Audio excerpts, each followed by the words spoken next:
For centuries, the Bhagavad Gita has been the world's primary manual for self-discovery, a sacred dialogue centered on duty, inner peace, and the path of yoga.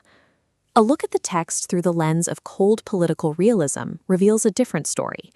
Stripped of its religious mysticism, the narrative becomes a study in power and the high price of hesitation.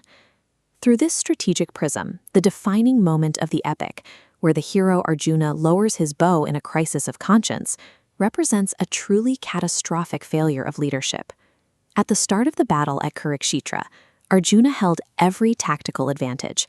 He possessed the Gandiva bow, a weapon of overwhelming firepower, and maintained a superior intelligence network against a disorganized enemy high command.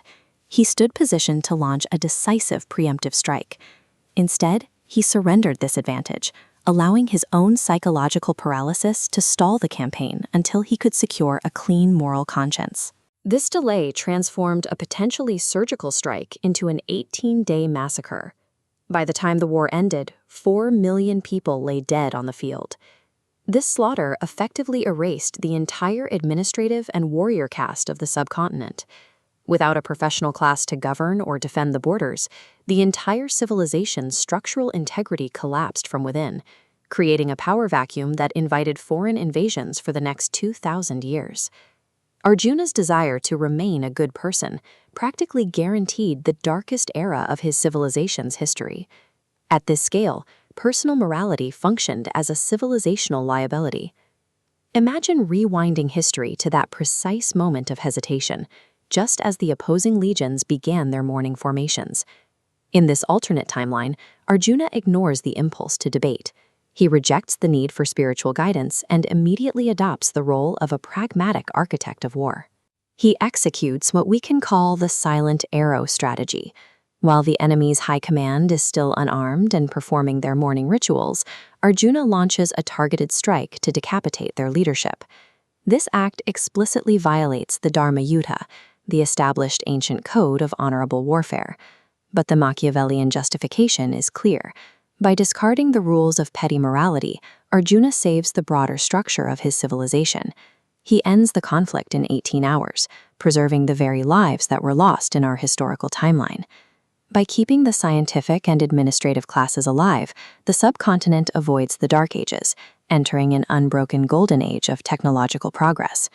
They apply Vedic metallurgy and mathematics to civil infrastructure, resulting in a mechanical revolution in 300 BC, millennia ahead of the West. When the Roman legions eventually push east, they are shattered by armored Eastern divisions using projectile weaponry and metallic alloys that the Roman military has no way to penetrate. Fast forward to the year 2026. In this reality, Sanskrit has become the global language of power, science, and diplomacy. The global technological landscape is decentralized, powered by quantum networks rooted in the principles of ancient Eastern philosophy rather than Western centralized computing. The social order is a perfectly engineered, hierarchical organism. By profiling every individual for their ideal role at birth, the state has eliminated the existential confusion and depression that define our modern world. This global reality, technologically supreme and perfectly ordered, is the direct result of a leader who chose detached effectiveness over emotional sentiment. Moving away from the futuristic scenario, we can identify the fundamental flaw in Arjuna's historical choice. He required an external authority to validate a violent action that the instincts of a ruler already dictated was necessary for the survival of the state. We see the same hesitation today. Global leadership is paralyzed by ideological gridlock and a constant search for moral consensus, allowing the core structures of society to fracture from within. The lesson of the alternate timeline is clear. Ultimate power and progress belong to those prioritizing immediate execution over the luxury of ethical permission.